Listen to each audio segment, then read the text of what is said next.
आपका मेरे चैनल में। तो आज हम ऐतिहासिक पृष्ठभूमि मेरे हैंड रिटन नोट्स से, जो कि शॉर्ट नोट्स हैं, टू द पॉइंट हैं, इसको पढ़ेंगे। और अगर आपको ये सीरीज़ अच्छी लगेगी तो ये वाली PDF हम पूरी ही कर लेंगे। तो आज हम जो है पूरी पृष्ठभूमि को पढ़ेंगे, फिर संविधान का निर्माण पढ़ेंगे नेक्स्ट क्लास में। ये देखो पूरे शॉर्ट नोट्स मैं आपको दिखा देती हूँ, ये पूरे के पूरे, ये देखिए। फिर विशेषताएं पढ़ेंगे बिल्कुल अच्छी तरीके से। उसके बाद जो है ये आपके संघ और उसका राज्य क्षेत्र है, ये पढ़ेंगे फिर उसके बाद, ठीक है।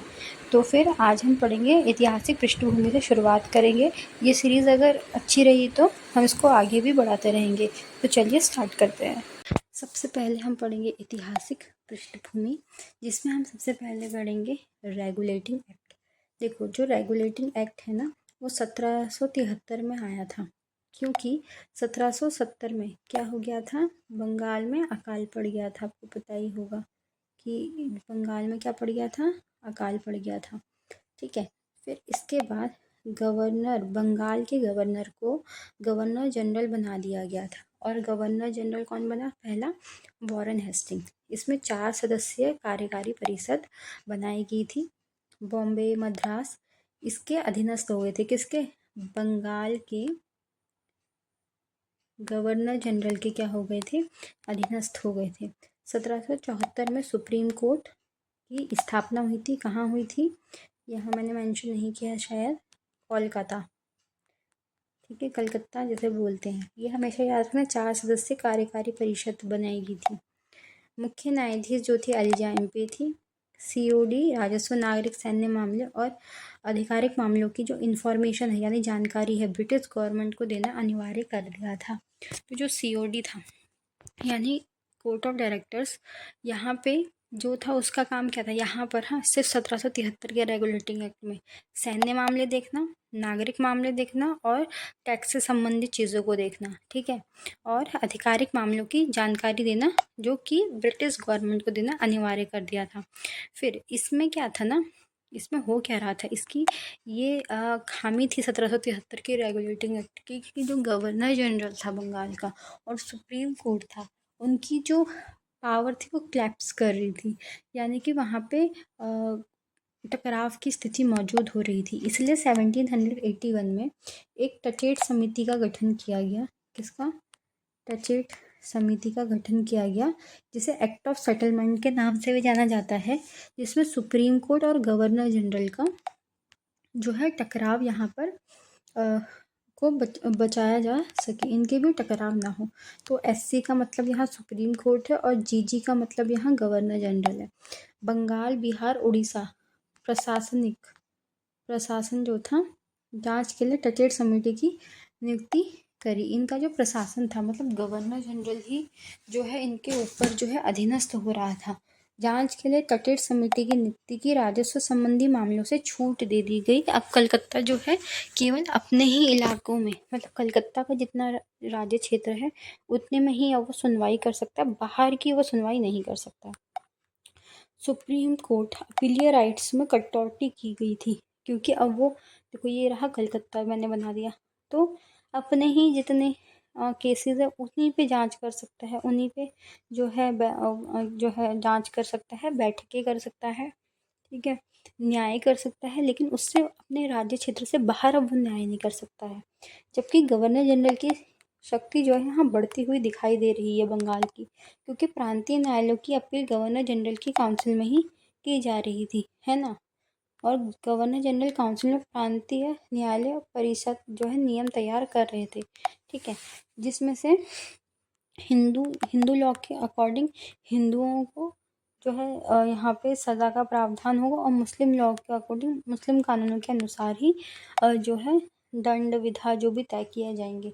सुप्रीम कोर्ट अब सिर्फ अपने कलकत्ता निवासियों तक ही यहाँ पे सीमित रह गया, है ना। फिर आया पिट्स इंडिया एक्ट 1784 का अधिनियम, जहाँ पे द्वैध शासन की पहली बार स्थापना हुई। किसकी, द्वैध शासन, जिसमें BOC का मतलब, यहाँ पे BOC माने हैं बोर्ड ऑफ कंट्रोल और BOD माने हैं बोर्ड ऑफ डायरेक्टर्स। वाणिज्यिक और जो है राजनीतिक मामलों के लिए यहाँ पे इनको बनाया गया था। और इसमें 6 मेंबर थे। वहाँ कितने थे? 4 सदस्य हो गए थे। यहाँ पे 6 मेंबर्स की नियुक्ति हो गई थी। और गवर्नर जनरल्स में यहाँ पे 3 मेंबर हो गए थे। ये BOD BOC में जो है 6 मेंबर की नियुक्ति की गई थी। और गवर्नर जनरल की परिषद में जो है 3 मेंबर होंगे और कोई एक ब्रिटिश क्राउन CIC का सदस्य यहाँ पे नियुक्त होगा। ठीक है। अब ये BOC और BOD में आपको कन्फ्यूज़न होगी। ठीक है, तो उसको हम क्लियर कर देते हैं आपको। देखो, जो बोर्ड ऑफ कंट्रोल है, ठीक है, बोर्ड ऑफ कंट्रोल है, वो आपके बोर्ड ऑफ कंट्रोल, यहाँ पे मैं अच्छे से लिख देती हूँ, BOD और BOC। ठीक है। और कोर्ट ऑफ डायरेक्टर्स को कंपनी के वाणिज्यिक मामलों, ठीक है, तो ये वाणिज्यिक मामलों को देखेगा, ये देखेगा वाणिज्यिक मामलों को। और बोर्ड ऑफ कंट्रोल देखेगा राजनीतिक मामलों को। ठीक है। ठीक है, तो जो नियंत्रण बोर्ड था, ठीक है, जो नियंत्रण बोर्ड था, बोर्ड ऑफ कंट्रोल, वो राजनीतिक मामलों को देखता था। और बोर्ड ऑफ डायरेक्टर्स जो है वाणिज्यिक मामलों को देखता था। ये हो गया होगा आपको क्लियर। अब सभी नागरिक और सैन्य अधिकारी का संपत्ति का खुलासा, देखो पहले तो संपत्ति का खुलासा नहीं होता था, पर अब जो नागरिक थे और सैन्य अधिकारी थे, उनको संपत्ति का खुलासा करना जो है अनिवार्य हो गया। ब्रिटिश आधिपत्य, यहाँ पे कहा गया है कि पहली बार ब्रिटिश आधिपत्य का क्षेत्र किस अधिनियम के द्वारा कहा गया? 1784 के पिट्स इंडिया एक्ट के द्वारा। ठीक है। प्रत्यक्ष नियंत्रण होना चाहिए था, क्राउन राइट, नागरिक और सैन्य। गवर्नर जनरल का अंतिम अधिकार किस पे होगा? गवर्नर जनरल इन काउंसिल पे अधिकार होगा, GGC में जो है अधिकार होगा। जो है कंपनी जो है, अब गवर्नमेंट के अंतर स्पष्ट, कंपनी और गवर्नमेंट में अंतर ही स्पष्ट नहीं था कि हम कंपनी की बात सुने कि गवर्नमेंट की बात सुने। क्योंकि जो ब्रिटिश गवर्नमेंट थी वो चाहती थी कि कंपनी हमारे जो है अधीनस्थ हो जाए और हम भारत पे भी जो है राज कर पाए। उनका तो यही उद्देश्य था ना, क्योंकि वो भारत पे अपना आधिपत्य चाहते थे, अपना शासन चाहते थे, किसी कंपनी का नहीं। तो कंपनी को भी अभी अपने अधीनस्थ लाने के लिए उनको ये सारी चीज़ें करनी पड़ रही थी। ठीक है, ओके।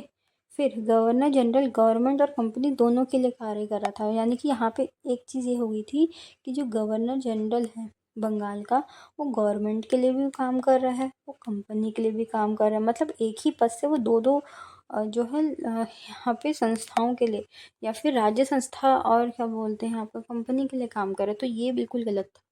फिर आया 1786 का अधिनियम, जिसमें देखो यहाँ पे देखो, मैं कहानी बता देती हूँ। यह पिट्स इंडिया एक्ट से क्यों कहा गया? क्योंकि विलियम पिट ब्रिटेन के प्रधानमंत्री थे। क्या थे? ब्रिटेन के प्रधानमंत्री। अब 1784 में तो जो भी हो रहा था, फिर 2 साल बाद वो कॉर्नवालिस को भेजेंगे। वो कॉर्नवालिस जो है, उनको थोड़े बुद्धिमत्ता वाले व्यक्ति लगते थे, तो उनसे थोड़ी रिक्वेस्ट करके उनको कहा कि आप इंडिया चले जाओ, मैं आपको गवर्नर जनरल वहाँ का बना दूंगा। लेकिन लॉर्ड कॉर्नवालिस ने कहा ठीक है, तो मुझे गवर्नर जनरल तो बना देना, लेकिन मुझे साथ में भारत का कमांडर इन चीफ भी नियुक्त होना चाहिए। मतलब वो दो दो पद चाह रहा है, एक तो गवर्नर जनरल का भी और कमांडर इन चीफ का भी। गवर्नर जनरल लॉर्ड कॉर्नवालिस है। कौन है? गवर्नर जनरल हैं लॉर्ड कॉर्नवालिस, और कमांडर इन चीफ भी वही है। और यही शक्ति जो है आगे के जो गवर्नर होंगे उनके लिए भी बढ़ जाएगी। देखना, परिषद के फैसले को ओवर राइट करने का अधिकार किसको होगा? और जो गवर्नर जनरल है उसको होगा। तो लॉर्ड कॉर्नवालिस ने क्या क्या कहा? मुझे एक तो गवर्नर जनरल के साथ साथ क्या बना देना है? कमांडर इन चीफ बना देना है, नंबर 1। दूसरा, मुझे जो परिषद के फैसलों को ओवर राइट करने का अधिकार भी दिया जाना चाहिए। ठीक है, मतलब वो अपनी सहमति बिल्कुल स्पष्ट साफ से वहाँ रख सकता है, जो भी फैसले हैं उसको ओवर राइट कर सकता है। पश्चात इस शक्ति को सभी गवर्नर तक, मतलब ये ओवर राइट करने की शक्ति आगे के गवर्नर जनरल के लिए भी जो है बन गई। फिर आया 1786 तक पहुँच गए हम। देखो हमने अभी तक क्या क्या पढ़ लिया। 1773 का रेगुलेटिंग एक्ट। सिचुएशन याद करो, किसके बीच टकराव? सुप्रीम को गवर्नर जनरल के बीच टकराव। तो 1781 में टचेट समिति आई। ठीक है, फिर इसके 3 साल बाद 1784 में पिट्स इंडिया एक्ट आया। फिर 1786 में लॉर्ड कॉर्नवालिस आया। बस हो गया। फिर अब 1793 चार्टर को नवीनीकृत कर यानी रिन्यू करने के लिए इसको पारित किया गया था। 1796 का जो अधिनियम था। 20 साल तक ब्रिटिश ईस्ट इंडिया कंपनी व्यापार पर एकाधिकार रहेगी। तो अब वो ऐसा करने लगे, 20-20 वर्षों के लिए अपना एक अधिकार को बनाए रखने लगे। तो उसने कहा कि 20 ईयर्स तक मेरा ही ब्रिटिश व्यापारी एकाधिकार होगा। लॉर्ड कॉर्नवालिस परिषद पे दी गई शक्ति नेक्स्ट प्रेसिडेंसी के लिए गवर्नर तक बढ़ दी गई। मतलब जो ओवरराइड करने का अधिकार था ना, वो अब आगे के गवर्नर को भी शक्ति मिली। अधिनियम गवर्नर जनरल बॉम्बे, और मैंने तो पहले ही कह दिया कि उसको बॉम्बे और मद्रास से अधिक शक्तियाँ तो पहले से ही मिली थी। और गवर्नर जनरल जो आपका शाही अनुमोदन देना अनिवार्य कर दिया था। यानी कि जो काउंसिल है आपकी CIC के लिए शाही अनुमोदन देना अनिवार्य कर दिया। भारतीय राजस्व में से अब कर्मचारियों के अधिनियम ने राजस्व प्रशासन और गवर्नमेंट को 5 लाख रुपए न्याय से अलग कर दिया गया। यहाँ पे कहने का तात्पर्य क्या है, मैं आपको स्पष्ट रूप से बता देती हूँ। देखो हो क्या रहा था कि जो ब्रिटेन, मेरी बात को ध्यान से सुनना, जो ब्रिटिश संसद द्वारा जो ईस्ट इंडिया कंपनी के चार्टर को यहाँ पे नवीनीकृत कर दिया गया था, ये तो आपने पढ़ ही लिया होगा। ठीक है, 20 वर्षों के लिए एकाधिकार बढ़ा दिया, ओवरराइड करने का भी अधिकार यहाँ पे बढ़ा दिया गया। यहाँ हो क्या रहा था कि जो कंपनी थी, भारतीय राजस्व में से कर्मचारी बोर्ड ऑफ कंट्रोल को अगर भुगतान करना है, यानी कि BOC को अगर हमको तनख्वाह देनी है, सैलरी देनी है, तो जिम्मेदार किसको बनाया गया? इंडिया का जो ट्रेजरी जो था, मतलब राजकोष, उससे जो है तनख्वाह दी जाएगी। इसके अलावा कंपनी को ब्रिटिश सरकार को प्रत्येक 5 लाख रुपए का भुगतान करना यहाँ पे पड़ेगा। समझ रहे हो मेरी बात? यानी कि 5 लाख रुपए गवर्नमेंट को देने हैं कंपनी को। कंपनी किसको देगी 5 लाख रुपए? कंपनी देगी 5 लाख रुपए किसको? गवर्नमेंट को देगी 5 लाख रुपए। ठीक है, और जो BOC है, बोर्ड ऑफ कंट्रोल, भारतीय राजस्व में से उसका भुगतान करने के लिए जिसको जिम्मेदार बनाया गया। और इसी के द्वारा यहाँ पे एक पॉइंट ध्यान रखना कि जो राजस्व और न्याय है, जो इसको अलग कर दिया गया कंपनी के कार्यों से। अधिनियम ने क्या किया? कंपनी के कार्यों को, राजस्व तथा न्यायिक कार्यों को अलग कर दिया गया। ठीक है, जो कंपनी के कार्य थे ना, पहले वो एक ही हुआ करते होंगे, राजस्व और न्यायिक, लेकिन अब इन दोनों को अलग कर दिया गया। तो किसके द्वारा? 1793 के अधिनियम द्वारा राजस्व, प्रशासन और न्याय को वहाँ पे अलग कर दिया गया। क्या कर दिया गया? अलग कर दिया गया। चलो, अभी तो एक पेज ही पुरानी हो पाया और 14 मिनट बीतने वाले हैं। 1813 का चार्टर अधिनियम। देखो, नेपोलियन बोनापार्ट यहाँ पे आया। नेपोलियन ने क्या बोला? देखो, नेपोलियन हमारा जो है बहुत शक्तिशाली था, सब डरते थे उससे। उसने कहा जो भी ब्रिटेन से व्यापार करेगा तो फिर हम उस पर क्या करेंगे? अटैक वगैरह कर देंगे। और वैसे भी नेपोलियन से सब डरते थे। उसने पूरी चैन को लॉक कर दिया था, मतलब यूरोपियन कॉलोनी को उसने पूरा कंट्रोल करा था, उसने लॉक कर दिया था। तो फिर ब्रिटेन के पास क्या बचा? भारत बचा। अब वो भारत में ही व्यापार करेगी।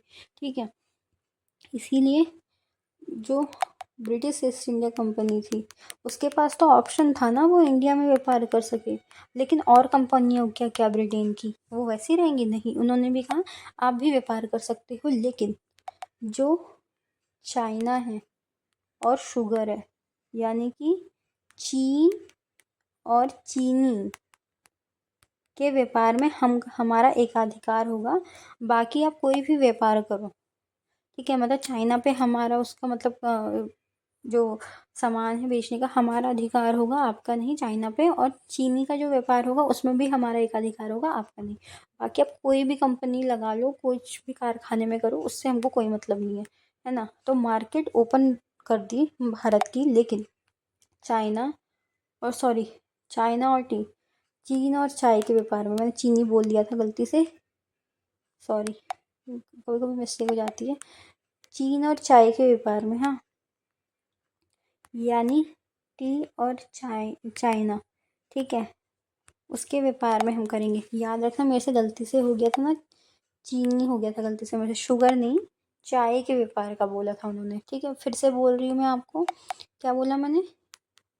चीन और चाय के व्यापार पे जो है एकाधिकार होगा ब्रिटिश ईस्ट इंडिया कंपनी का। ठीक है, ध्यान रखना इस बात को। वो मैंने गलती बोल दिया था, गलती से बोल दिया था, हो जाता है कभी कभी, स्किप हो जाता है। इंडिया में ब्रिटिश क्षेत्र में क्राउन की संप्रभुता का दावा किया था। ठीक है, मैं क्या करती हूँ ना, मैं इसको मतलब वैसे तो पढ़ रही हूँ लेकिन मेरे दिमाग में वो पन्ना आ जाता है, तो मैं कभी कभी क्या करती हूँ ना, उस पेज से ही मतलब जो यही पेज जो अपने दिमाग में जो करती हूँ ना मैं विजुअलाइज, उसी को बताने लग जाती हूँ, तो फ्लो फ्लो में कभी गलती हो जाती है मुझसे, है ना। मैं ध्यान रखूँगी अब से कि इसको पहले पढ़ के आपको बताऊँ। चलो ठीक है, जो भारत और ब्रिटिश क्षेत्र में क्राउन की संप्रभुता का दावा किया, यानी पहली बार क्या हुआ, क्राउन ने अपनी संप्रभुता का दावा किया, मतलब ब्रिटिश क्राउन ने, ब्रिटिश सरकार ने अपनी संप्रभुता का दावा किया यहाँ पे भारत पे। इस ईसाई मिशनरी आई भारत में, जाओ कि वहाँ पे अपना धार्मिक गतिविधि का प्रचार प्रसार करो। स्थानीय सरकार कर का भुगतान नहीं तो दंड लोगों पे कर। यहाँ पे कहा जा रहा है कि स्थानीय सरकार को अगर भुगतान नहीं किया जाएगा तो दंड मिलेगा। 1 लाख रुपए शिक्षा के लिए खर्च किए जाएंगे। हालांकि कुछ खर्च वर्च नहीं है, बाद में ये पैसा चले जाता था दोबारा, लेकिन एक ऐसा प्रावधान किया कि 1 लाख रुपए शिक्षा के लिए खर्च किए जाएंगे। ठीक है, अभी सेकंड पेज है आपका, फटाफट करते हैं। 1833 का चार्टर है। ठीक है, 53 नहीं है, 1833 का है, और ये है 1853 का। ठीक है, अब देखो यहाँ पे फिर से 20 साल के लिए आगे बढ़ा दिया गया। इसको हेलेना अधिनियम के नाम से जाना जाता है। और 1833 में जो है केंद्रीकरण बहुत ज़्यादा चरम पे पहुंच चुका था। ठीक है, केंद्रीकरण बहुत ज़्यादा चरम पे पहुंच चुका था और कंपनी अपनी वाणिज्यिक राइट से जो है वंचित हो चुकी थी। ठीक है, अब हो नहीं था भाई उसका थोड़ा थोड़ा, अब संप्रभुता जब क्राउन अपना दावा कर रही है तो धीरे धीरे अपने वो आधिपत्य भी तो करेगी, तो इसलिए कंपनी वाणिज्यिक राइट से जो है उसको वंचित कर दिया गया। किसको? वाणिज्यिक राइट से उसे वंचित कर दिया गया कंपनी को विशुद्ध रूप से। अब कंपनी जो है एक प्रशासनिक एडमिनिस्ट्रेशन, अब आएगा एडमिनिस्ट्रेशन पे, प्रशासनिक निकाय बन गई थी, प्राइवेट कंपनी रही है थी, प्रशासनिक निकाय। गवर्नर जनरल, ठीक है, अब इंडिया का गवर्नर जनरल, मतलब वो बंगाल के गवर्नर जनरल से अब क्या बन जाएगा, इंडिया का गवर्नर जनरल बनेगा। कौन बना था? William Bentinck, Lord William Bentinck. 1828 से 1835 तक यहाँ पे बना था।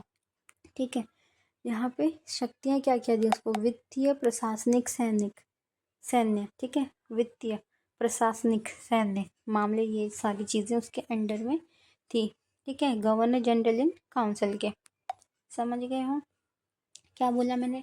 1833 में केंद्रीकरण चरम पे, मतलब सेंट्रलाइजेशन बहुत ज़्यादा जो है एक पीक पे पहुंच चुका था। ठीक है, और गवर्नर, बंगाल के गवर्नर जनरल को इंडिया का गवर्नर जनरल बना दिया गया था विलियम बेंटिक को 1828 से लेकर 1835 तक। प्रशासनिक, वित्तीय और सैन्य मामले गवर्नर जनरल काउंसिल के अंडर थे। बॉम्बे मद्रास विधायी शक्ति से वंचित हो गए।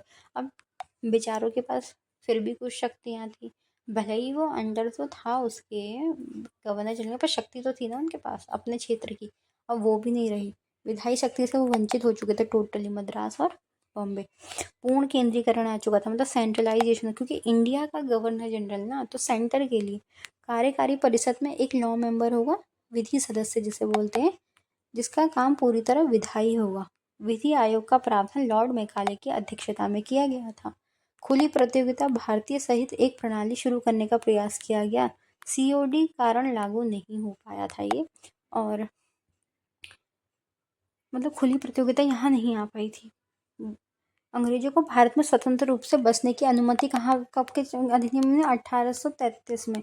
और दास व्यवस्था भी समाप्त हो गई थी 1843 में।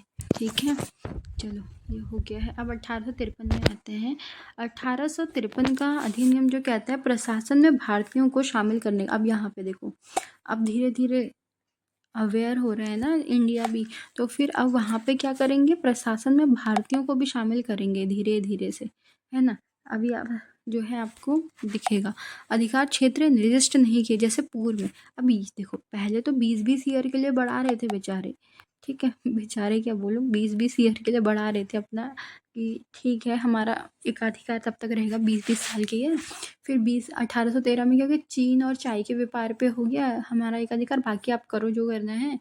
लेकिन अब तो बिल्कुल ही उन्होंने अब क्राइटेरिया नहीं बढ़ाया भाई कितने ईयर के लिए, वो 20-20 ईयर का बताया ही नहीं भाई कि कितना है क्या है। गवर्नर जनरल परिषद की विधायी कार्यकारी को अलग कर दिया गया, यानी कि गवर्नर जनरल की जो परिषद थी उसकी विधायी और कार्यकारी परिषदों को अलग कर दिया गया।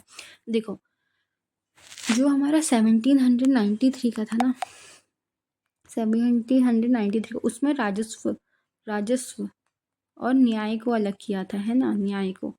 यहाँ पे जो 1853 का है, यहाँ पे क्या हो रहा है कि जो आपके विधायी और कार्यकारी परिषद है, विधायी और कार्यकारी कार्य उसको अलग किया जा रहा है। एक अलग भारतीय केंद्र विधान परिषद का यहाँ पे गठन किया गया और 6 नए विधान पार्षद के रूप में जोड़ा गया। ठीक है, तो एक केंद्रीय विधान परिषद का यहाँ पे गठन किया गया, ये याद कर लो कि 1853 के चार्टर एक्ट में ये सब बताया गया।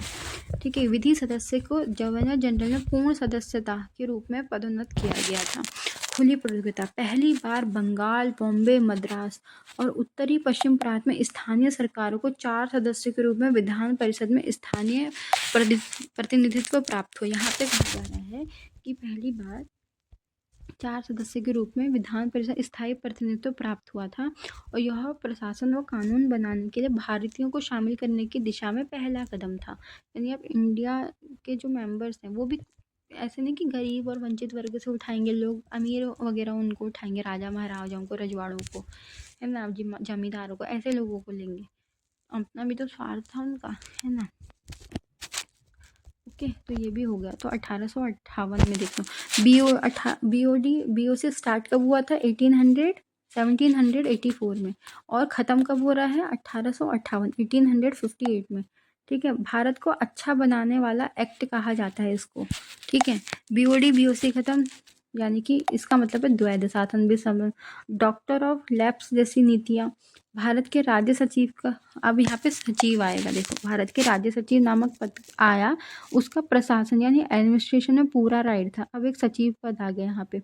गवर्नमेंट भारतीय प्रशासन में, और सचिव आएगा कहाँ से, ब्रिटिश सरकार भेजेगी गवर्नमेंट भारतीय प्रशासन में संचार का यह कार्य करेगी, यानी कि भारतीय एडमिनिस्ट्रेशन में, इंडियन एडमिनिस्ट्रेशन और गवर्नमेंट के बीच एक कम्युनिकेशन का काम करेगी, संचार का कार्य करेगी, जो सचिव का पद है।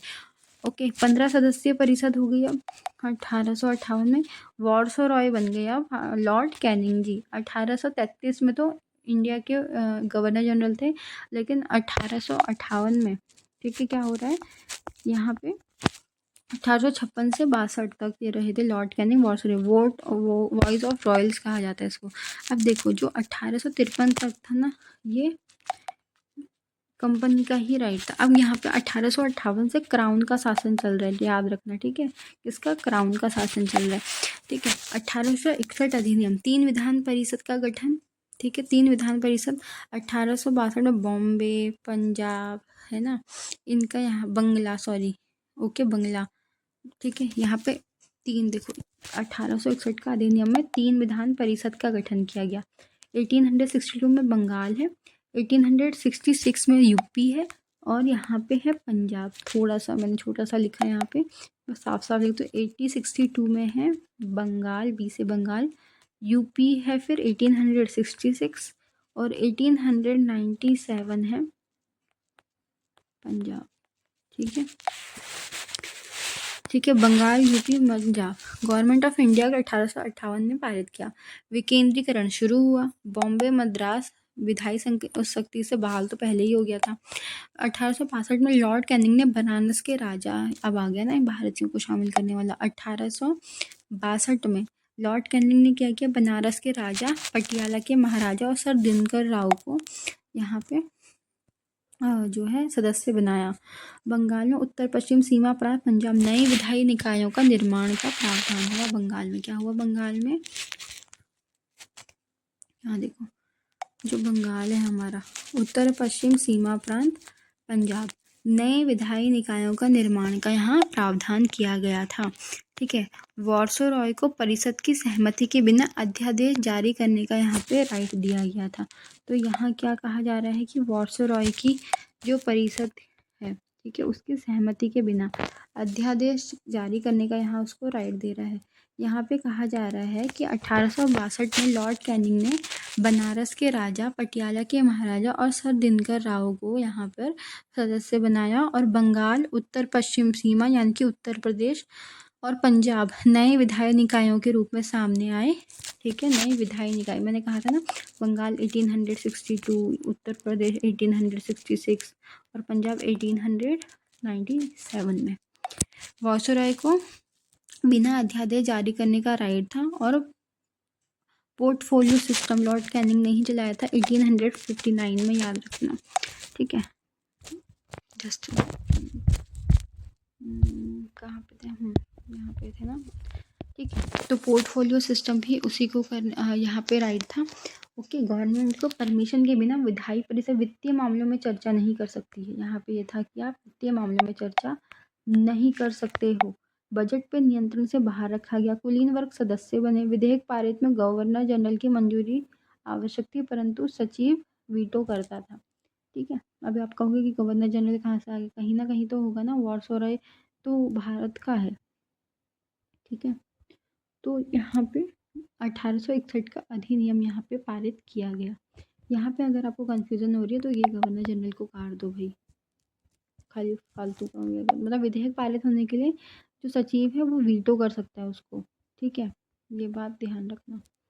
ओके, ये हो गया। अब 1892, 1909 और 1919 और 1935 के अधिनियम है जो साथ में लिखे गए। देखो, 1892 में भारत परिषद अधिनियम, 1909 में पार्लियामेंटो सुधार, 1929 में मॉन्टेग्यू चैम्बर सुधार, 1835 में भारत शासन अधिनियम।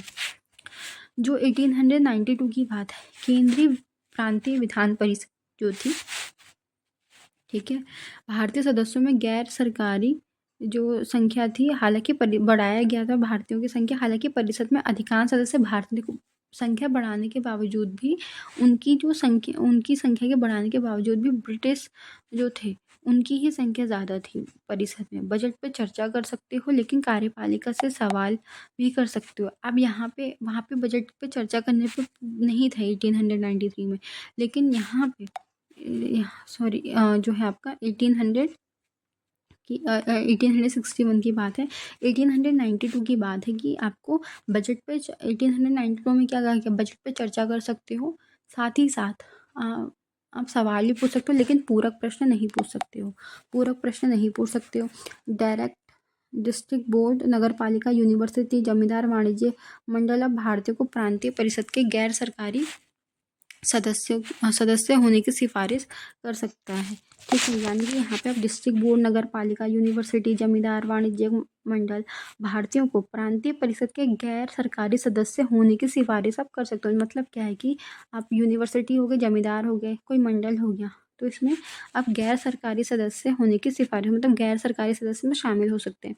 चुनाव प्रणाली आंशिक रूप से लागू, परंतु चुनाव शब्द का यहाँ पे प्रयोग नहीं हुआ था।